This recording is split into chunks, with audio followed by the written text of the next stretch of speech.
Welcome to The Secrets of Success. By following the proven techniques of the guests who appear on this series, you'll learn that even successful people run into detours and failures, and how you can apply their success techniques to change your life. You're now listening to the most unique show on radio, the show dedicated to making you a success. Want to resume your career? Maybe Fawn Germer can help. Fawn, thanks for being with us today. It's a pleasure. Thank you. Fawn, you've written a book called Coming Back. What is it about? It is about saving your career before it kicks the bucket, and how so many of us are off guard and not doing the things we have to do to insulate ourselves from changes in technology and changes in behavior. So the world has changed so dramatically, and there are legions of people who think they can keep doing what they've always done because it's worked. And that is suicide. Now, Fawn, I threatened you with this word before the show, and I saw the look on your face. But I said the book was scary in some respects. And the reason I said that, usually when we hear what you're saying, we think of that person who's 64 or 62. But if I'm reading your book correctly, this applies to us if we're in our 50s. Even in our 40s. Absolutely. Perhaps even younger in some respects. Right, because we have a challenge throughout our careers now to define ourselves with one word, and it's not experience, it is relevance. And so if you are not constantly getting new skills and learning the technologies that are coming before someone tells you have to learn them, then you're sliding into the realm of irrelevant. And the longer you've been at a company, the more you're being paid, likely. And what is the problem then if you are delivering day in and day out and you're making a good paycheck? The problem is this. Kids are coming out of school who are so technologically adept that they can do more with a third of the time than you probably can, and probably do it for a third the cost. And I hear a lot of resistance to that, but the truth is the boomers hated the millennials when they hit the workplace, and that caused a huge rift, and the millennials delivered. And the millennials are now hiring people, they're leaders, and the Gen Zers are even faster. But the thing that's most important, and that's why I didn't like the idea that it's a scary book, is that it is so possible to catch up and do what you have to do so that you can have a great, successful career from beginning to end. But you can't do it on autopilot. When you said that, it was funny. When you said people are coming out of school, and first I thought of college, and then I said, no, they're coming out of school at the local grade school level, and they're more technologically adept than I am, certainly. Right. And you know, don't advertise it. Just no, I'm not telling. It's just between you and I. Right. That's right. And a few million people. But it's true. It's that we get a little squeamish because it feels like we're drowning when we look at all of this new stuff. But there is a way to get caught up, and you just can't expect your career to survive if you don't. And the great news is, though, that you're alerting us, and through your book, Coming Back, just what's going on, what we should prepare for, how we can prepare for it. And honestly, I think that's why this is so valuable. Many of the authors, I say, they should include that author's book in the college courses or high school courses or even summer reading. But yours should be the one that we, as the working people in the world, anywhere from maybe age 16 to 75, should be taking a look at, because it applies to us. Right. And it's happening. It's literally happening all around us.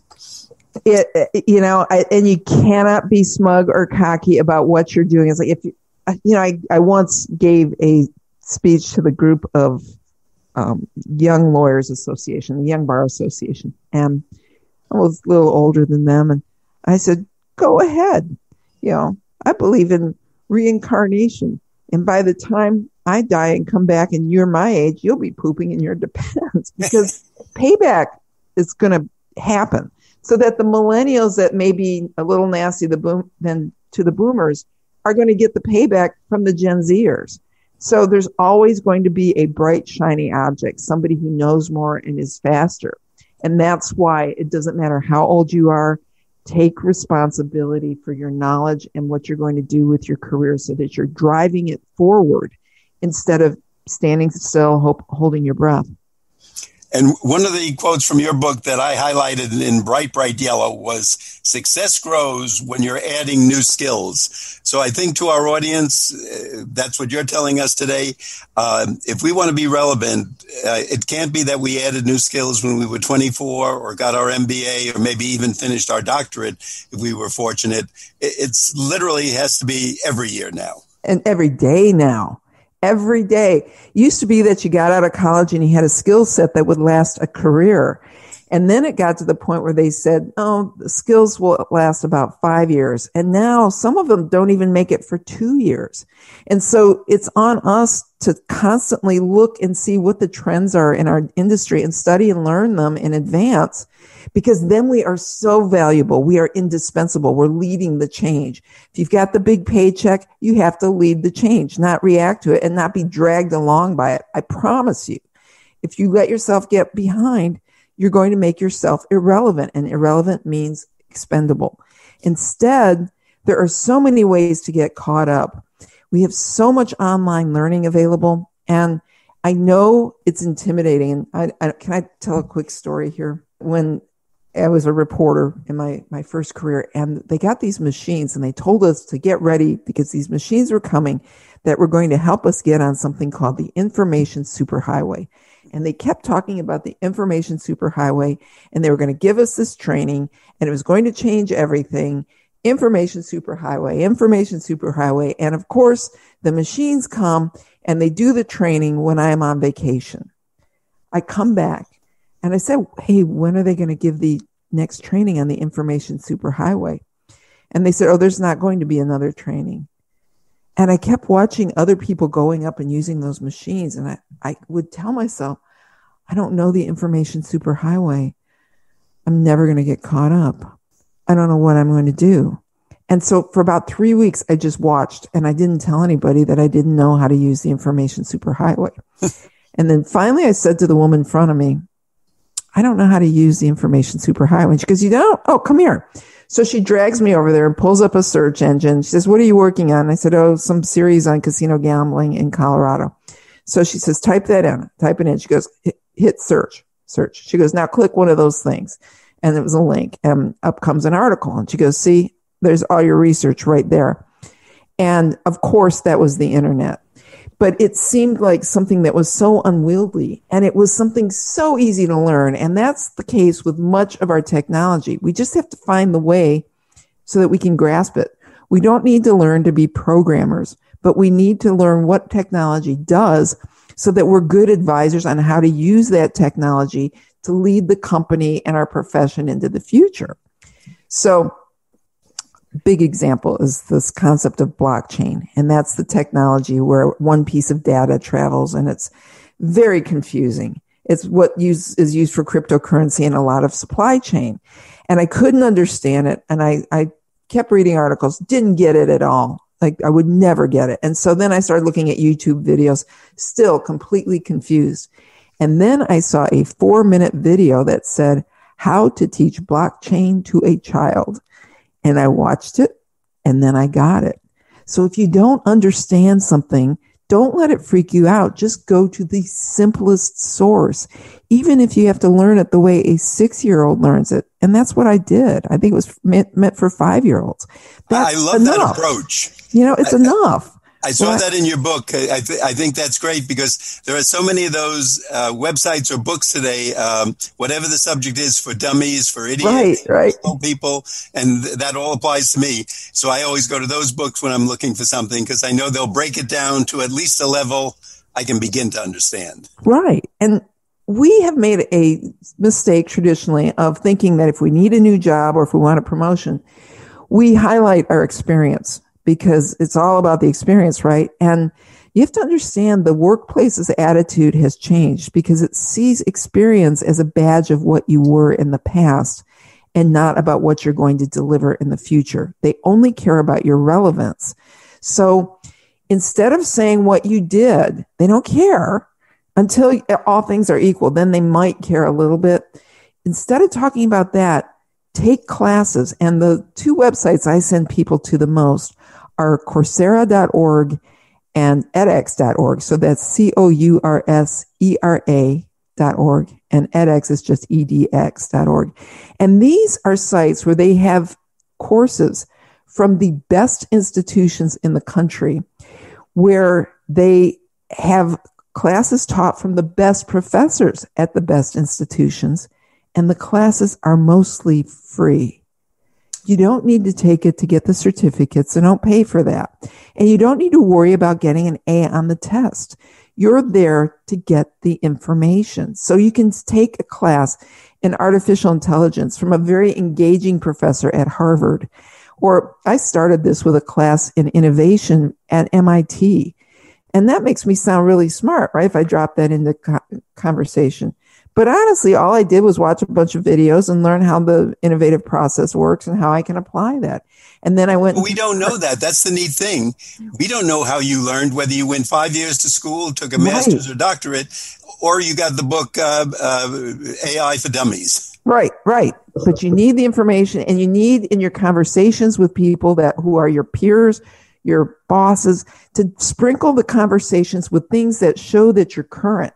So you have to read, and that means every day you're looking at Inc., Fast Company, Wall Street Journal, New York Times, to see what's going on and what the trends are. Now, you don't have to read every article. You read the headlines and the summaries. And then if something's important, read the article. Or if it's something you're interested in, read the article. But what you do then is you take that, drop it into conversation, and it shows that you are still learning. You are still insatiably curious, and that you're a lifelong learner. And that's... Before we go ahead, I'd like to let our audience know that if you're just tuning in, you're listening to The Secrets of Success on the voice of Nassau Community College, 90.3 WHPC. I'm your host, Bill Horan. Today we're talking with Fawn Germer, that's spelled Germer. Her book is coming back. We're going to ask Fawn where you can get the book and if there's a website where we can learn more about all these good things. Okay, sure thing. You can get the book everywhere. So just look for Coming Back. The subhead is How to Win the Job You Want When You've Lost the Job You Need. But it is half the book is about how to stay in your current job and be successful when they start sidetracking you a little. So you can get the book everywhere. My website is fawngermer.com. So that's FAWN like Nancy, GERM like Mike, ER.com. So fawngermer.com. And I love to hear from people, so shoot me a text or an email. Fawn, we'll ask you again later in the show if someone wants to get this down, and I urge all of our listeners, you may not need it today or you may not think you're going to need it, but you're going to talk to someone and they're going to tell you that their brother, their coworker, their friend, their cousin just experienced this in their business. And where can we get that book? What was the name of that author? Just jot it down because you being the listener may need it, or someone you know. Did I read correctly in your book, 1/2 the workers who are over 50 will lose their long-term jobs before they're ready to retire? Yeah. And that probably is going to go up dramatically with all the layoffs coming now with COVID. So it was 50%. That wasn't bad enough. That number is going to go up if I just heard what you said. Is that correct? Yeah. Now, okay, again, that can go under the scary headline. And if you're at home and you're hearing it, don't freak out. Because my point is, if that happens to 50%, it doesn't happen to the other 50%. So you have to do what it takes so that you get in the other 50%. And it's doable. Well, the good part is it's doable because of you and your book. And you give us a saying, and this is another one that I highlighted in yellow. It's time to start becoming a victor rather than a victim. Yeah. And if someone wants to take that from your book, I think it's on page 10 or 12. You give us a list of questions. Are you a has-been or a has-it? Can you give us some questions that we should be asking ourselves and to find out, are we one of the has-beens who are maybe 1 foot out the door, or are we staying current? Well, have you done a tough love look at yourself? That's the first thing. Because if you say, oh, I'm tech savvy, and that means that you get on Facebook and you know how to use your iPhone, that's not what we're talking about. So you have to look and critically see whether your skills are as current and useful as the younger people you're working with.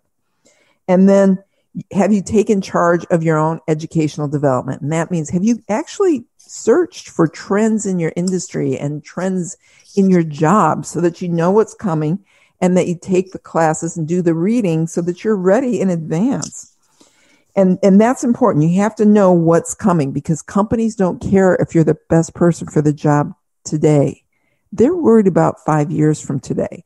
And they're also actively looking for ways to replace you with machines. So you have to find a way to make yourself viable, and that's by being relevant. And if you've done this tough love stuff, what's your strategy? How are you going to get in front of it and advertise your brand that you are actually relevant? You have to deal with younger people, and that means you share mentoring with both. You don't talk to younger people and lecture them on what you know or what you did. It makes them crazy. But you do have skills that they don't have as well, which is how to talk to human beings so that you tell them, hey, I'm having trouble understanding this. Can you show me? And they like to help. They like to teach. And then say, I'm always here if you want any leadership development or anything like that. And then they can get something from you. And the last one I want to share right now is look in the mirror because you can't come off as some sloppy or frumpy middle-aged person. You have to look like you've got it going on.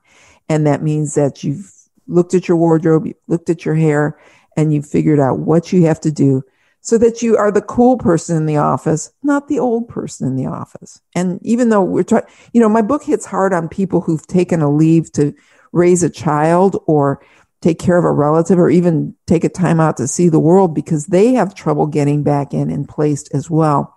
So when you come back in, you have to be seen as someone who is current.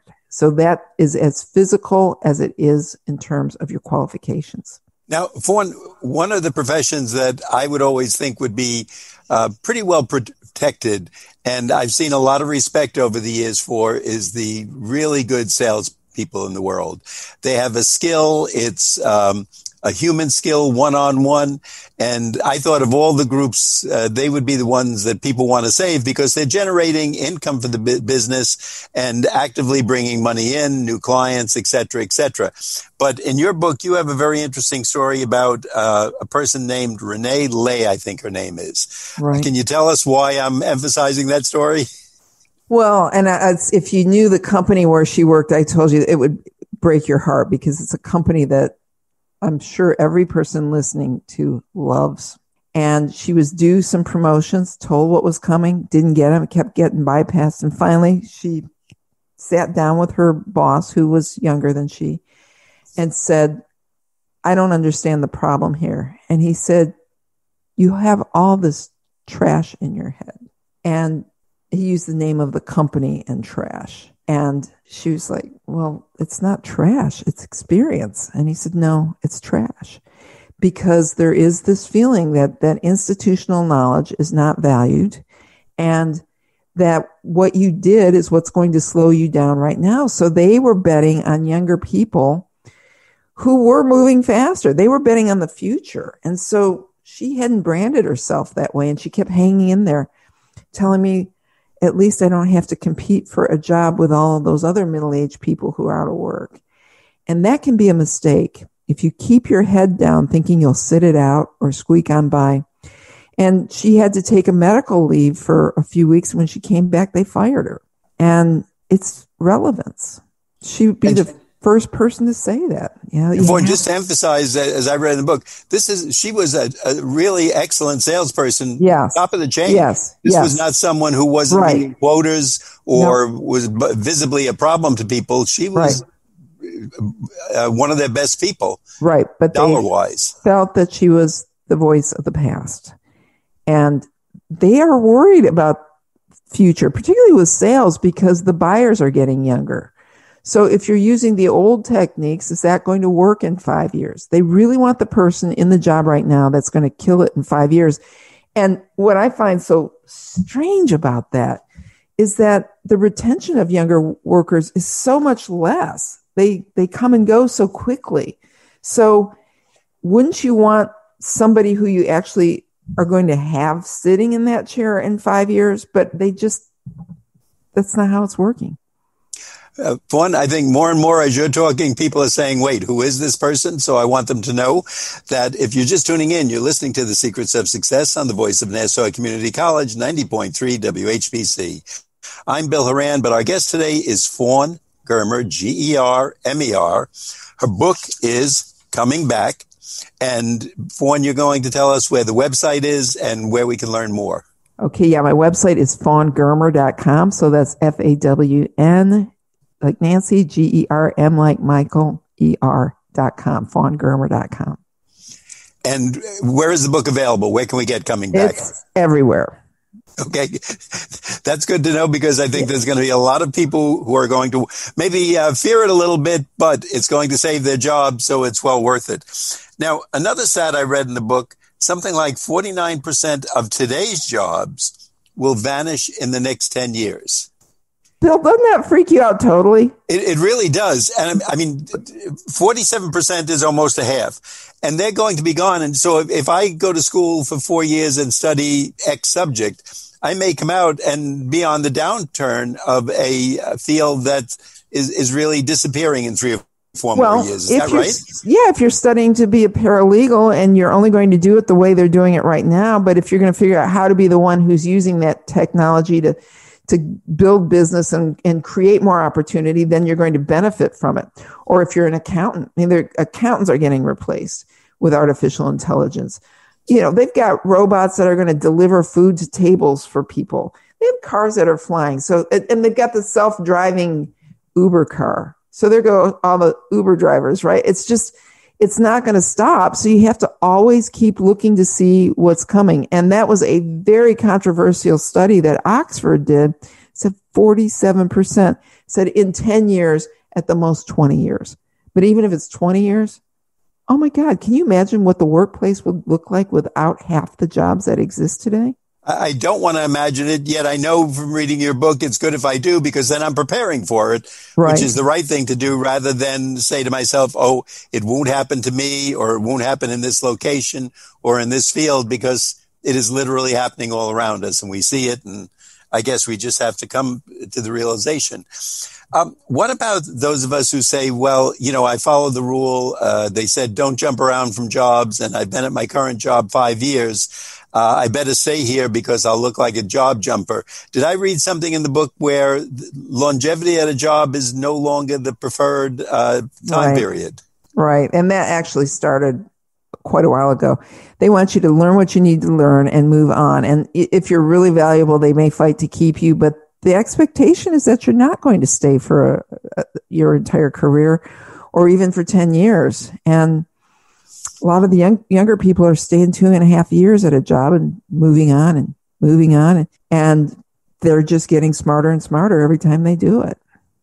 I guess we all came through the ranks thinking, or most of us, if I achieve either a certificate, a high school degree, a college degree, a master's, doctorate, maybe even something further, medical school or law school, I have it made. That's my ticket. It gets me in and on any train and any door, or most of them. And it sounds like what I'm hearing from you, the rules changed. They did. And, yeah, I always thought that my degree prepared me for my first day on the job. And that's really what's going on right now. And plus, a lot of people aren't even bothering to go get the degree because there's so many ways that they can learn. And companies are now open to having people in the ranks that are not credentialed with diplomas. They want your knowledge. And I know this can seem overwhelming to people, and I don't want that to be the case, because if you're behind, really you're looking at a few months of just buckling down and getting caught up. And like I told you, you don't have to be a programmer. But if your business is going to be dying, you have to figure out plan B. And I know that acutely because my first career was as a journalist. I was a newspaper person. Newspapers were these things that were like these big sheets of paper and they printed news on them, right? And I haven't had a newspaper delivered to my home in 15 years. And if you've lost me, someone who was a journalist and started working for newspapers at age 15, and if I am one who never looks at the print edition, why would you think that continuing to work on that is going to be something that is going to get you all the way to retirement if you're not retiring in 2 years? When I'm looking at you, certainly not an old person, and I'm not going to say a teenager, but a young person. And the fact that you have to explain to our audience what a newspaper is, that's another scary part of this interview today. Well, when you said, where's your book available? I wanted to say, well, and they may even be in some of these stores that they used to have where they had books in them, and they were called bookstores. Bookstores. Right. Wow. But our world has changed, and we have to be up with that. What are some of the mistakes, typical mistakes that you see that you can warn people right now that if they're walking to work tomorrow or going to work or walking in, that they should be alerted to, that people make and kind of red flag that they're becoming irrelevant rather than relevant?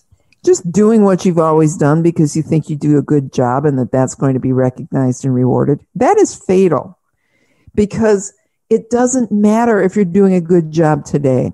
Unless you're working, and there are some companies that don't move real quick. So if you're in one of those, but you don't really want to be at that company because it may not survive itself. So really, it's a mistake to just keep doing what you've done. Talk about things that are coming in the future. Be aggressively learning and making it clear to them that that's your game, is that you want to know what's coming and you want to be a part of it. You want to be a contributor. I think we all want to be part of that. And thanks to you, you've kind of alerted us to the future, what's coming, etc. Is there any one thing we should all do that at least would move us on the fast track? Well, I know that a lot of people are unemployed right now, and a lot of people are discouraged. And the one thing I want to do is speak directly to them. None of this is your fault.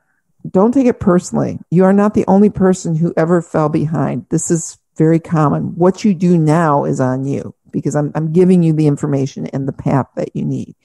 But don't take it personally. And then remember, you just keep taking the next step and the next and the next, and somehow you will break through and get where you're going. When you stop and quit or get frustrated and say, I can't do it, that's when you fail. But I have these notoriously bad feet. I like to walk long distances on the beach, so 10 miles, 13 miles. But by mile 7, my feet are screaming in pain. And I've learned if I take the next step and the next and the next, sooner or later I get there. And that's where we are with our careers. We just have to keep taking the next step and the next and the next. And then you get where you need to go. Fawn, thank you for that advice. I want to remind our audience, we've been talking to Fawn Germer, Germer. She's the author of Coming Back. And just give us that website one more time. FawnGermer.com, FawnGermer.com. Thanks so much for being with us today, Fawn. We'd like to remind our audience that you've been listening to The Secrets of Success on the voice of Nassau Community College, 90.3 WHPC. I'm your host, Bill Horan, asking you to please join us again next week at the same time when we will continue our journey to success.